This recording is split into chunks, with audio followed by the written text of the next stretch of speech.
হেলিকপ্টারে প্রোগ্রামের টাইম আমাদের হাতে থাকে না, ওরা আমাদেরকে যা দেয় তাই। ওই কালকে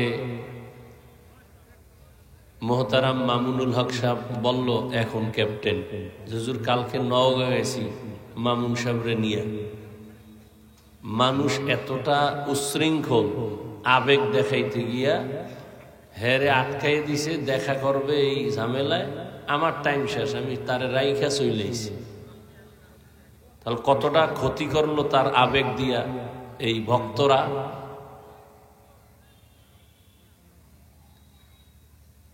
তা আমার 3:30 পর্যন্ত সময়, তা আধা ঘন্টা বয়ে রইলাম এখানে খালি মাদ্রাসার কালেকশনের দিকে নজর করে।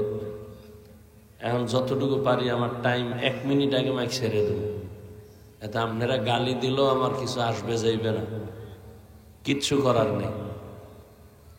আপনাকেও চিন্তা করে চললে তো আমাকে চলা যাবে না। তো যাই হোক, ওই এক জায়গায় আইসি সিলেট, যেদিন কপ্টারের প্রোগ্রাম ওদিন ঘুমও নাই, খাওয়ানো নাই, নামাজ কোন রকম পইরে দৌড়। বলবে আসতেছি, রেডিও হে 10টা হইতে আসতেছে, আস্তে আস্তে 3টা বাজাইছে। আইয়া কয় আপনি গেলে 10 মিনিট বয়ান করতে পারবেন, নাইলে ঢাকা যাইগা। কমিটির লোক কয় খালি দেখা করে যান, নাইলে আমাকে জুতা দিয়ে মারবে মানুষ। আল্লাহর কসম, ঠিক আমি কপ্টার থেকে নাইমে ঘড়ি ধরা ঠিক কাটায় কাটায় 10 মিনিট কথা বলছি, বইলে আবার চলে এসেছি।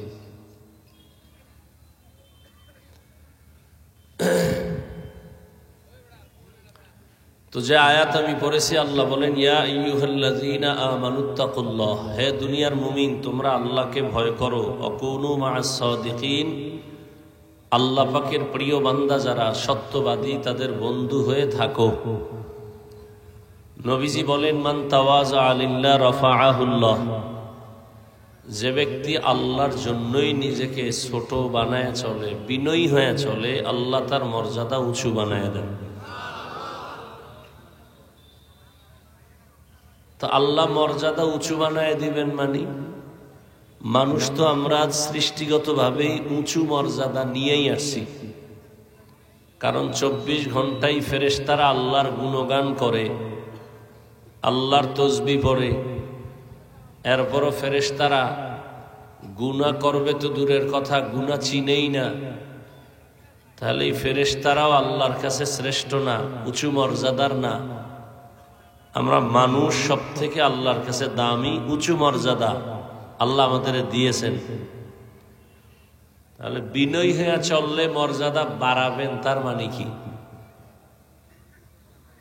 আমরা তো মর্যাদাবান হইয়েই জন্ম নিছি, জিনের মর্যাদা নাই দুনিয়াতে। আমাদের মতো দামি মর্যাদাওয়ালা আর কোনো প্রাণী নেই। বলে হ্যাঁ, এর মধ্যে কিছু আছে। আল্লাহ মর্যাদার সীমানা তো রাখেন নাই।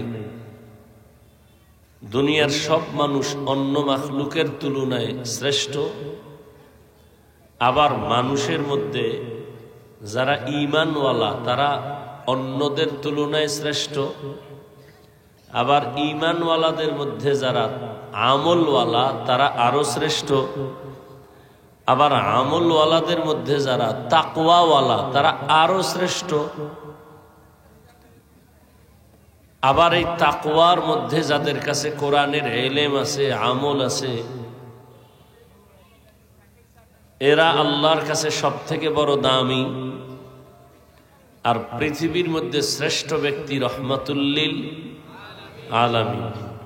আর সমস্ত নবীর উম্মতের মধ্যে শ্রেষ্ঠ উম্মত আমরা, আখিরি নবীর উম্মত।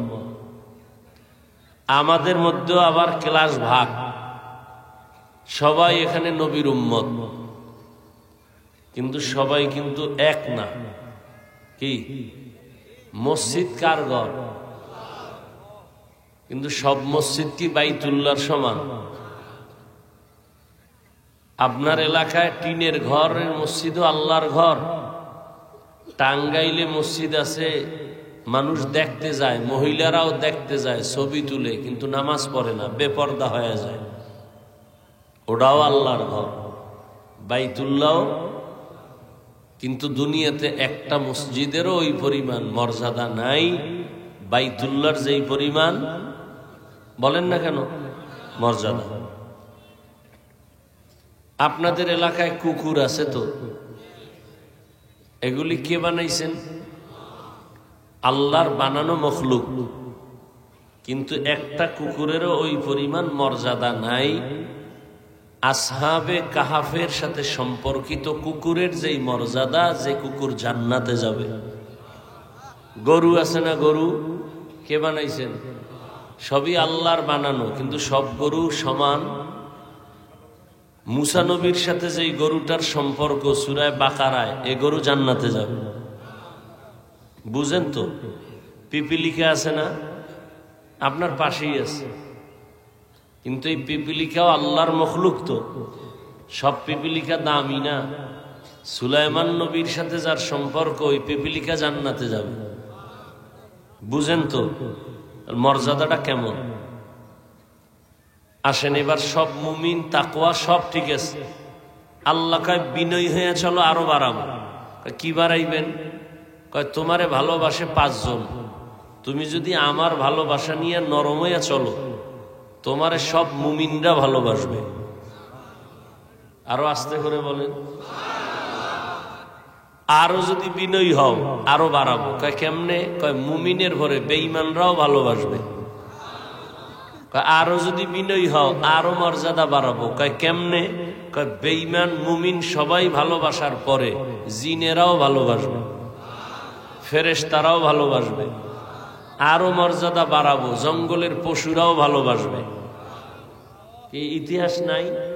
কথা বলেন না কেন? পশু যার তার কথা শুনে, কথা বলেন না কেন?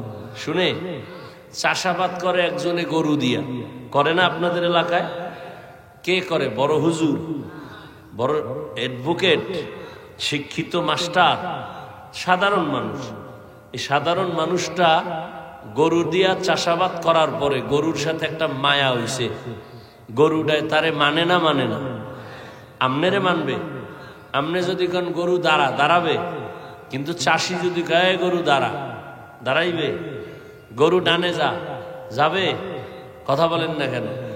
তাহলে পশুও আপনার ভক্ত হয়ে যাবে। কি এক অবস্থা! মাইকটা লইয়া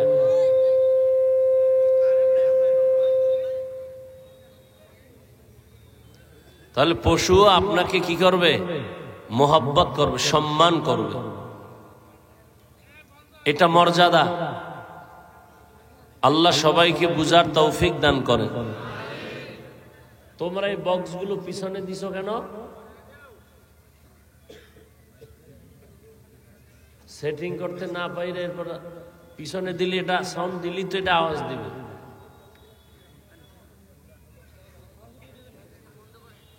মাইকের আওয়াজ বাড়াও, বক্স যেভাবে আছে হালকা বাড়াও, বাস নয়েজ না আসে, বাস। আর কমাও, ওই আবার আসতেছে। এজন্য নবী বলেন, মান তাওয়াযা লিল্লাহ রাফাআহুল্লাহ। যে ব্যক্তি আল্লাহর জন্যই বিনয়ী হবে, তার মর্যাদা কে বাড়াবেন? আল্লাহ বাড়াবেন। আসেন এবার আয়াত নিয়ে কথা বলি, এতক্ষণ হাদিস নিয়ে বলছি। ইয়া আইয়ুহাল্লাযীনা আমানুত্তাকুল্লাহা ওয়া কুনু মা'আস সাদিকিন।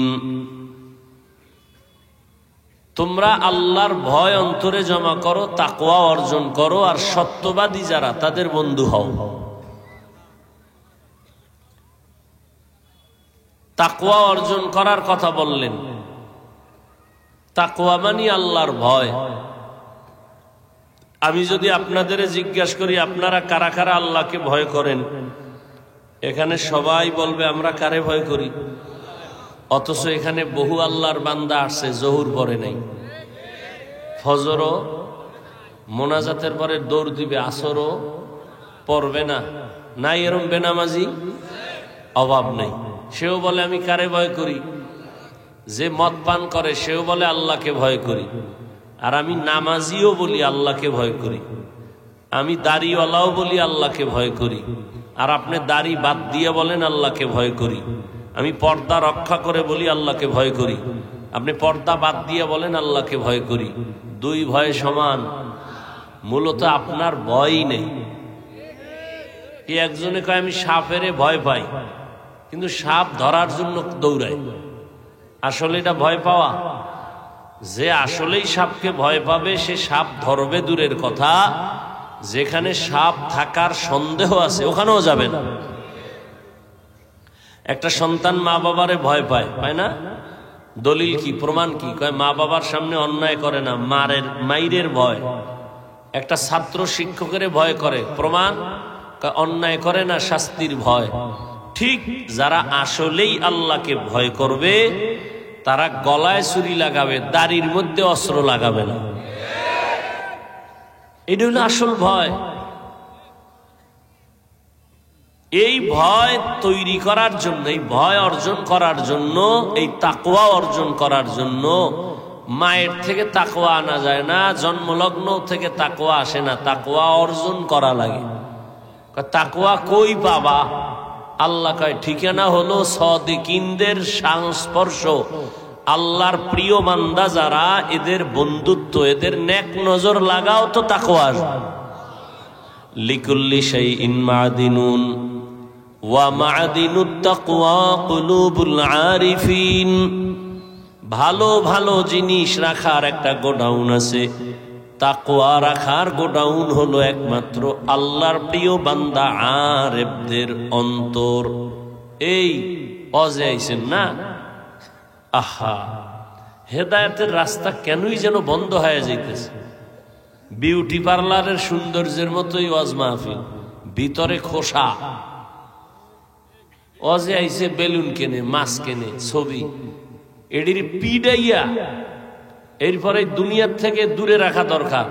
যে ওয়াজের প্যান্ডেলের কারণে ওয়াজ বেহেশতের বাগান, এখানে জাহান্নামের দোকান কেন?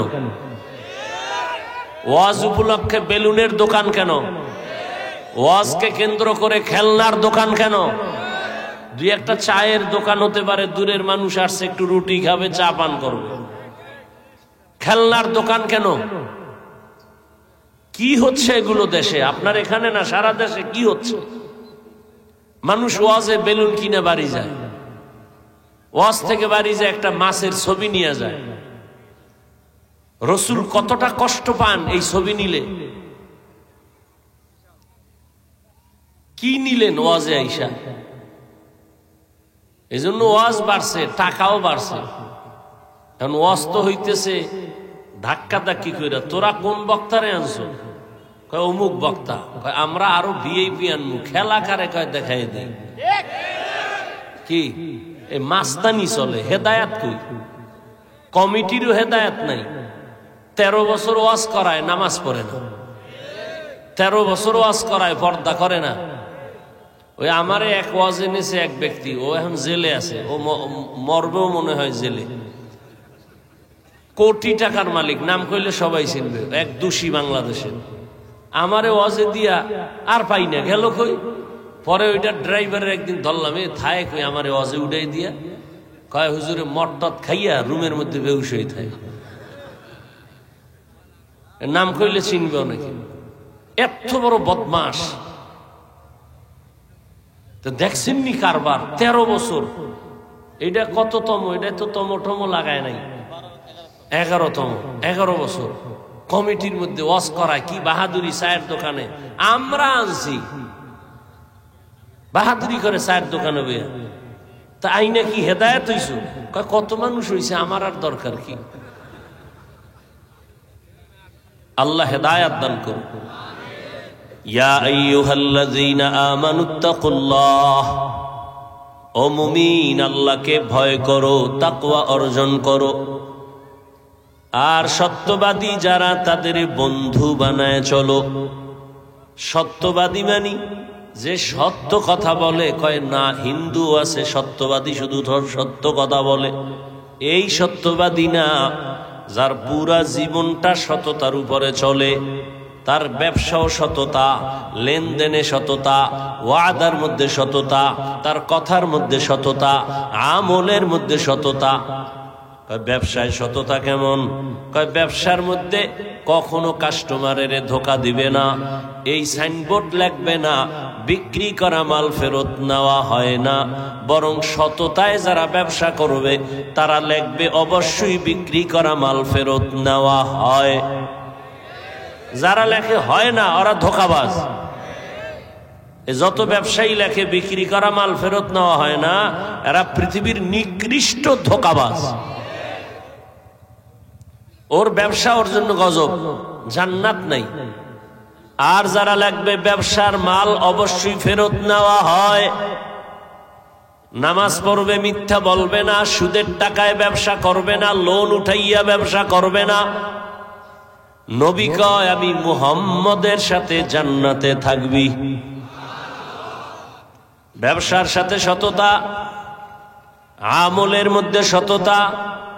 বলে কেমন? কয় আমলের মধ্যে বেদাত থাকবে না, আমলের মধ্যে ইমানে শিরিক থাকবে না। সব কথার একটাই জবাব, এই জমিনের মধ্যে একমাত্র সততার মানদণ্ডে, সততার মডেল হলেন এক ব্যক্তি, রহমাতুল লিল আলামিন। নবীর মতো সততার আর কেউ নাই। কয় কেমন সততা তার?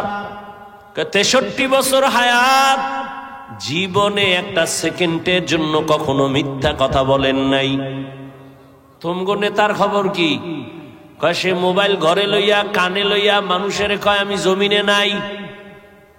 নেতার সততা, ঘরে বইয়া মোবাইলে কয় আমি দুনিয়াই নাই।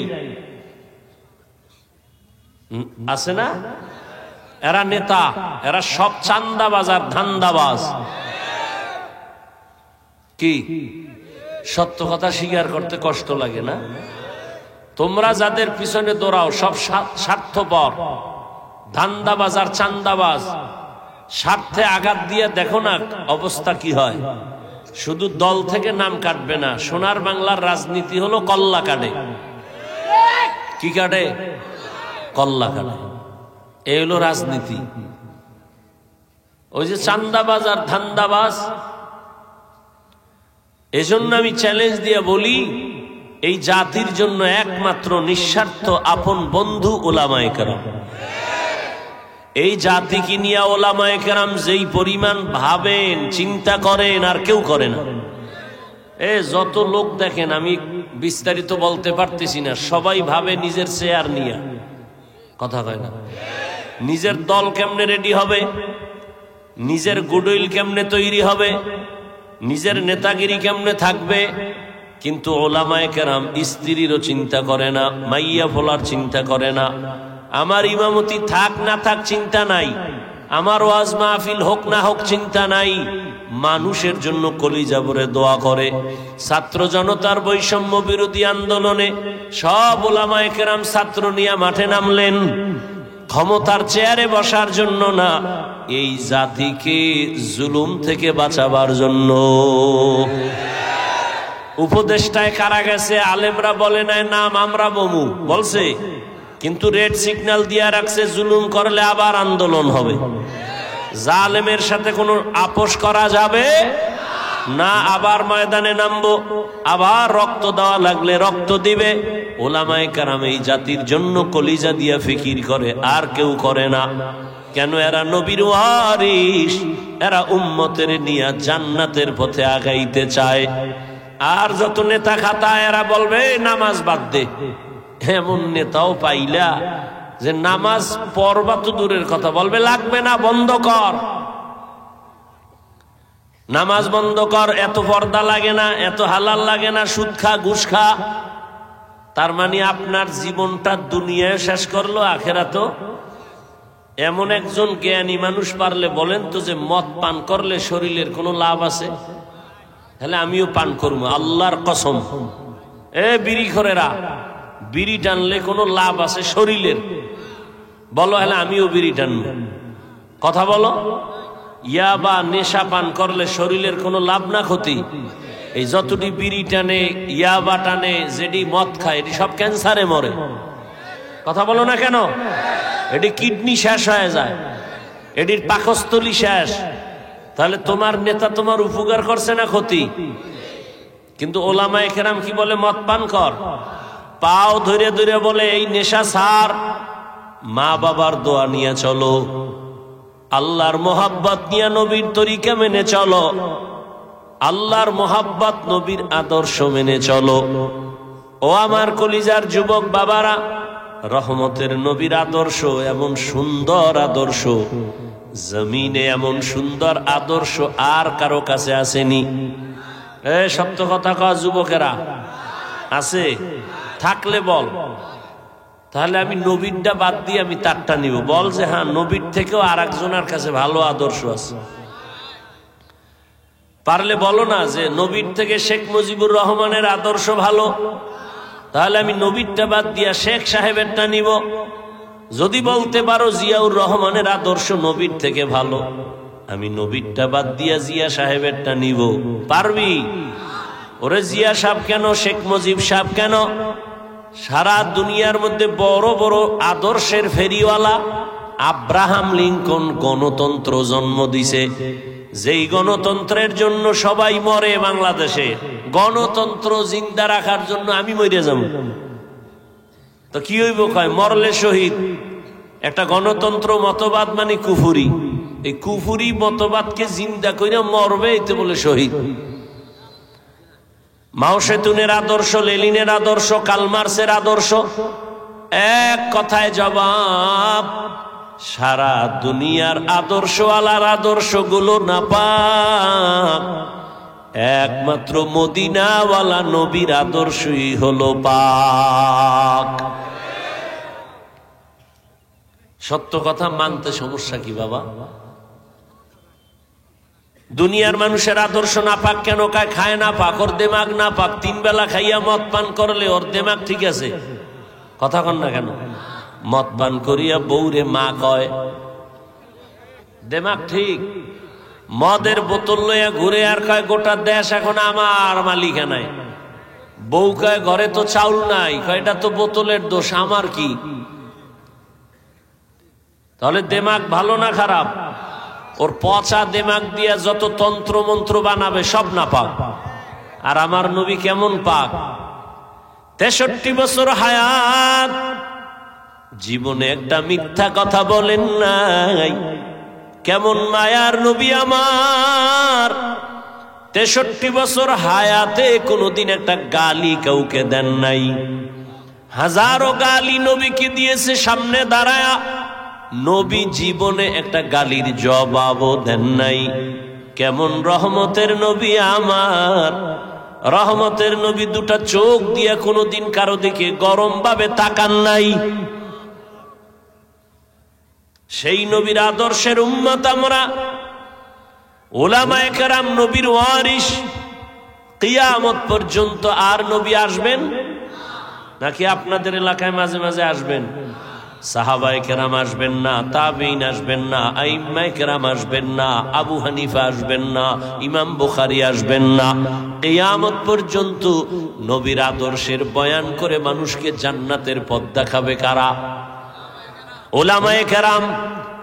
এই জন্য উলামায়ে কেরামের মধ্যে যারা তাকওয়াওয়ালা, এদের বন্ধু বানাও, এদের নেক নজর লাগাও। আল্লাহওয়ালাদের নেক নজরে বরকত আছে না নাই? সবার নজরে নাই। কি একটা বাচ্চার মধ্যে একটা গাঞ্জাখোর বেআমলওয়ালা বদ নজর দিছে, বাচ্চা খানা দানা ছাইরা দিছে। কিও? ডাক্তারি ঔষধও রুচি হয় না কেন? বলে বদ নজর লাগছে। আপনাদের ওই সিম খেত কদু গাছের ভিতরে জুতা লাগায়, জুতা টানায় রাখে কেন? জুতা একটা বরকতি জিনিস, নমরুদ্দের গালে লাগছিল তো, তাই জুতা টানাইলে কদু গাছ আরো বড় হয়, তাই তো? কি আপনাদের ধারণা এটাই? তা কদু গাছের মধ্যে জুতা লাগায় কেন? কথা কন না কেন? বদনজর। কার বদনজর? পিসা হুজুরের। কার? এটা গাঞ্জাখোর বেআমলওয়ালা বখাটে সন্তান, জালেম সন্ত্রাসী। একটা গাঞ্জাখোরের নজরে যদি একটা বাচ্চার মধ্যে রিয়াকশন হয়, একজন জিকির করনেওয়ালা মুত্তাকি আল্লাহওয়ালা নেক নজর দিলে কেন অ্যাকশন হবে না? এই কথা যেই টুপিওয়ালারা বুঝে না, এরা ওলিয়া উলিয়া মানে না। আর আমি সারা বাংলাদেশে কসম খায়া বলছি, যারা বলে আমি ওলি মানি না, আউলিয়া মানি না, এরা কোরআনও মানে না, বুখারী শরীফও মানে না, এরা ভণ্ড। এদের যারা ভণ্ড বলে না তারাও ভণ্ড।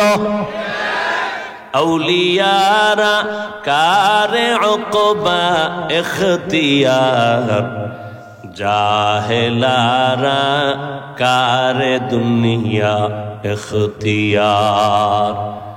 ইয়া আইয়ুহাল্লাযীনা আমানুত্তাকুল্লাহ, আল্লাহর ভয় তাকওয়া অন্তরে জমা করো হে মুমিন। ওয়া কুনু মা'আস সাদিকিন, আল্লাহর প্রিয় বান্দা যারা, এদের বন্ধু হয়ে যাও, এদের নেক নজর লাগাও। আল্লাহর প্রিয় বান্দাদের আলাদা পাওয়ার, এই পাওয়ার আল্লাহ সবাইকে দেন না। এই পাওয়ার কোরআনের ভাষায় এই পাওয়ারের নাম ফুরকান, হাদিসের ভাষায় এই পাওয়ারের নাম ফেরাসাত। ইয়া আইয়ুহাল্লাযীনা আমানু ইন তাত্তাকুল্লাহ ইয়াজআল লাকুম ফুরকানা, যারা তাকওয়ার উপরে মেহনত করেন আল্লাহ তাদের ফুরকান নামের পাওয়ার দান করেন। মা মা'নাল ফুরকান হুয়া নূরুম মিন ইলাহি। قال النبي صلى الله عليه وآله وسلم اتقوا فراسة المؤمن فإنه ينظر بنور الله। ও মুমিনেরা, আল্লাহর প্রিয় বান্দাদের ফেরাসাতের পাওয়ারকে ভয় করিও। তোমরা যা দেখো না, তারা অনেক কিছু দেখে চামড়ার চোখে না, আল্লাহর দেওয়া নূরের আলো দিয়া দেখে। আউলিয়ারা কারে উকবা ইখতিয়ার, জাহেলারা কারে দুনিয়া ইখতিয়ার। আল্লাহওয়ালাদের পাওয়ার। ওমরে ফারুক রাদিয়াল্লাহু তাআলা আনহু খুতবা দিতেছেন, হঠাৎ করে একটা অপ্রাসঙ্গিক আওয়াজ দিলেন, ইয়া সারিয়াতাল জাবাল, ইয়া সারিয়াতাল জাবাল, ইয়া সারিয়াতাল জাবাল। এই সারিয়া, পাহাড় পাহাড় পাহাড়। সারিয়া কই? বলে যেখানে ওমর আওয়াজ দিছে ওখান থেকে 2000 কিলোমিটার দূরে ইরানে যুদ্ধ চলে। সারিয়াকে জিজ্ঞাসা করা হলো পরবর্তীতে, এই সারিয়া, ওমরের আওয়াজটা শুনছিলিনি? সারিয়া বলে, কাছে বসে যেমনে শোনা যায় এমনই শুনেছি। এর নাম ফেরাসাত। আল্লাহওয়ালাদের সোহবত অর্জন করো। এরে আল্লাহর বান্দা চিটা, ভেতরে কোনো চাল নাই, কিন্তু ধানের সাথে থাকার কারণে একই দামে বিক্রি হয়ে যায়। ধানের সাথে থাকার কারণে চিটা দামি হয়ে গেল। ঠিক তুমি দুনিয়াওয়ালা ওলামায়ে কেরামের সাথে বন্ধুত্ব করিও, তোমার দামও এমন হয়ে যাবে। তুমি আওয়ামী লীগ করলেও আলেমদের সাথে বন্ধুত্ব যদি থাকে, যত মুসিবত আসবে তোমার উপরে আসবে না। কতজনে বিএমপি করে, আওয়ামী লীগ করে, আলেমদের মোহাব্বত নিয়ে দাড়ি রাখছে, মাদ্রাসায় টাকা দেয়, মসজিদে দেয়, 5 ওয়াক্ত নামাজ পড়ে, যত বিপদ হয় তারে বিপদে ধরে না। তাহলে আলেমদের সাথে সম্পর্ক রাখলে দুনিয়ায় লাভ, আখিরাতেও। কিয়ামতের দিন উলামায়ে কেরাম যে জান্নাতে যাবে, আলেমের বন্ধুটাও সে জান্নাতে যাবে। সোহবতে সালেহ তোরা সালেহ কুনাত, সোহবতে তলে তোরা তলে কুনাত। এরে আল্লাহর বান্দা, উলামায়ে আহলে হক সাদিকিন, তাদের বন্ধু হইয়া নিজেকে তৈরি করে নাও। নবীজির আদর্শের মালা গলায় লাগাও রে যুবক।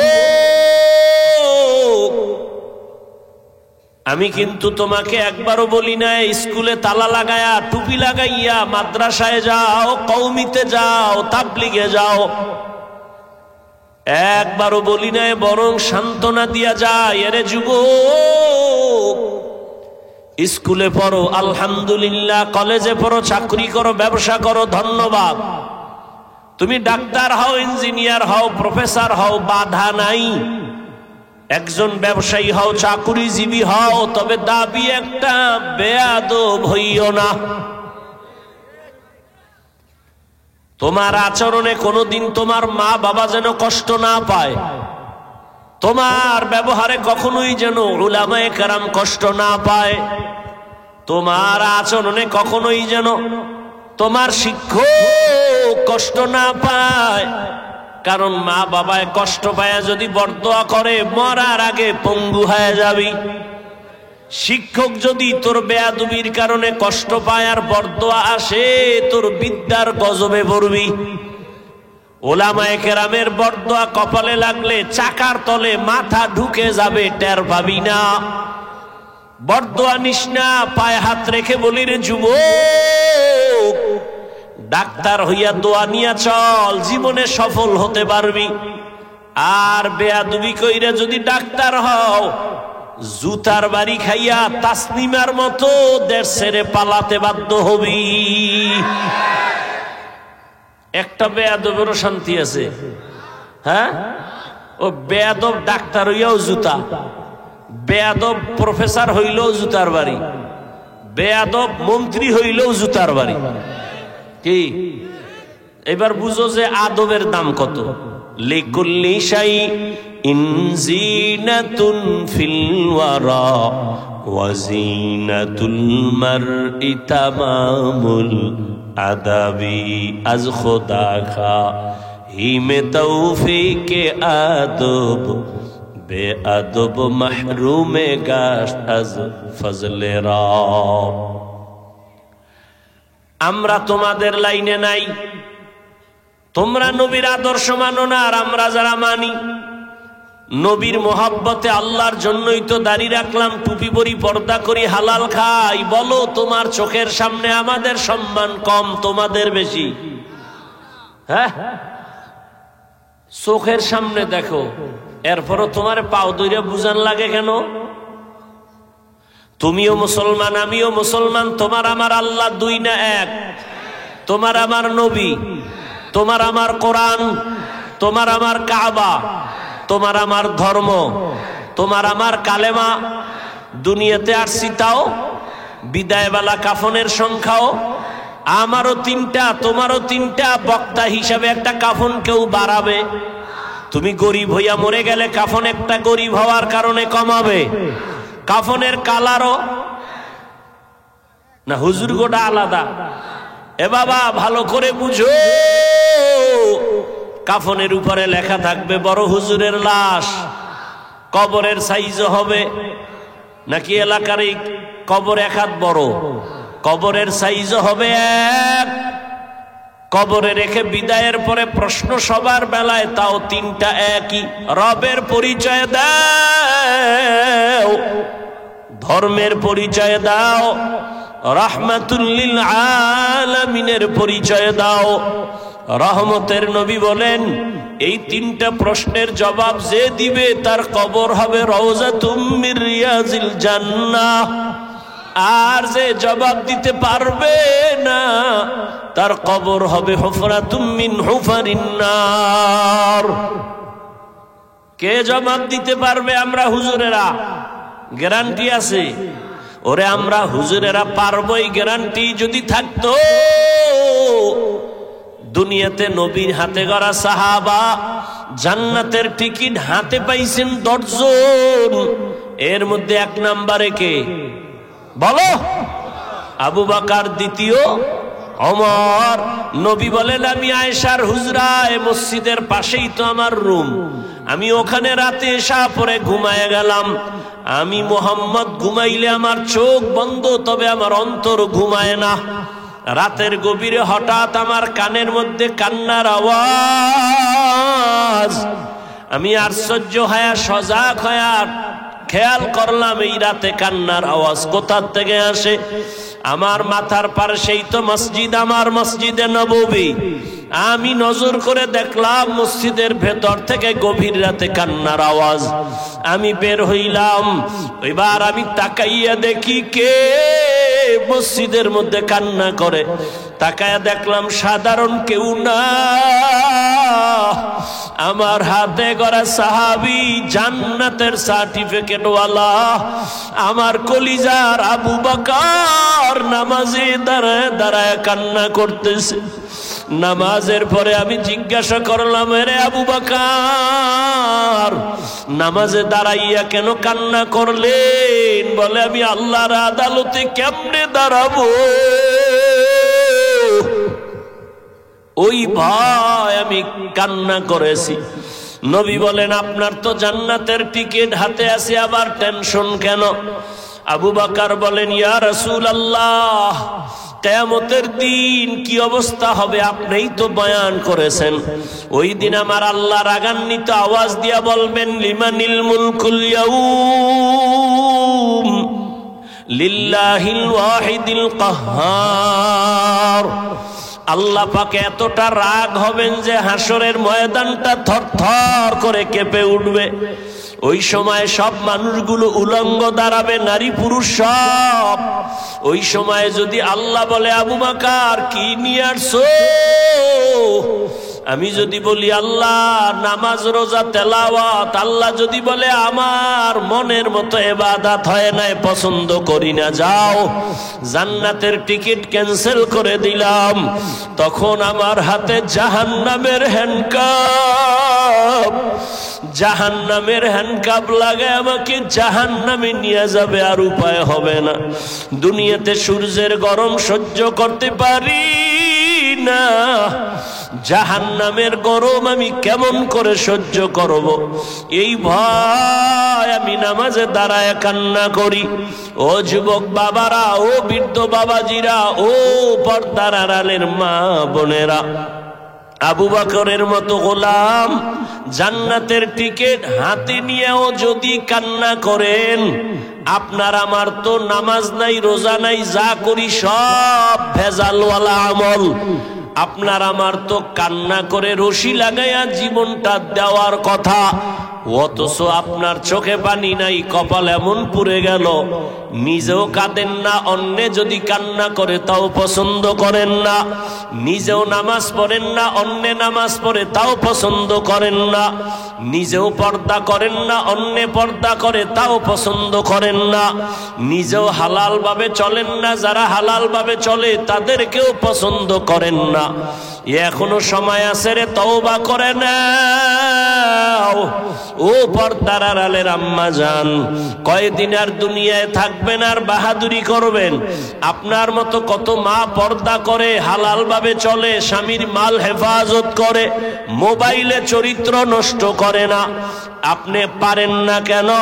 ও যুবক, তোমার মতো যুবক স্কুল কলেজে পড়ে, চাকরি করে, ব্যবসা করে, RAB, army, police, BDR, doctor, professor, engineer, OC, DC SP, 5 ওয়াক্ত নামাজি নাই? তুমি তোমার জোতা খুইলা ঘরে যাইয়া একা একা কপালে বাড়ি দে, আর জিজ্ঞাস কর, এই কপাল পরা তোর কপালে কার অভিশাপ লাগছে? তোর মতো যুবক স্কুলে পড়িয়া নামাজ পড়ে, তুই কেন পারো না? তোর মতো যুবক নদীতে মাছ ধরে নামাজ পড়ে, তুই পারো না কেন? তোর মতো যুবক রাস্তায় গাড়ি চালায় নামাজ পড়ে, তুই কেন পারো না? তোমার মতো যুবক তো চাকরি করে নামাজ পড়ে, তুমি কেন পারো না? নিজের জুতা দিয়া নিজের কপালে বাড়ি দে, আর কোনো বয়ান তোরে করার আমার হাতে নাই। শেষ বেলা পায়ে দরিয়া বলি, রে যুবক, যদি কপাল ভালো চাও তওবা করে আল্লাহ ওয়ালাদের দোয়া নিয়ে চল। মা বাবার কাছে গিয়া দোয়া নে, মাপ চা, আর বেয়াদবি করবি না। ওলামায়ে কেরামের দোয়া নিয়া বেয়াদবির থেকে বাঁচো, আর তওবা করো। আর নামাজ ছাড়বা না, আর দাড়ি কাটবা না, বেপরদায় চলবা না, মা বাবারে কষ্ট দিবা না, নবীর তরিকার বাইরে চলবা না। শিক্ষকের দোয়া নিয়ে চলবা, ওলামায়ে কেরামের দোয়া নিয়ে নবীর তরিকা মেনে চলবা। তওবা করার মতো যদি অন্তর কারো তৈরি হয়, মুনাফিকি যদি অন্তরে না থাকে, খাঁটি তওবার নিয়ত যাদের আছে, দুটো হাত আল্লাহকে দেখাইয়া দাও। আয় আল্লাহ, হাতগুলো কবুল করেন, তওবাওয়ালা জীবন দান করেন, গুনাহমুক্ত জীবন দান করেন, নবীর আদর্শওয়ালা জিন্দেগি, সুন্নাতওয়ালা জিন্দেগি দান করেন, আমিন।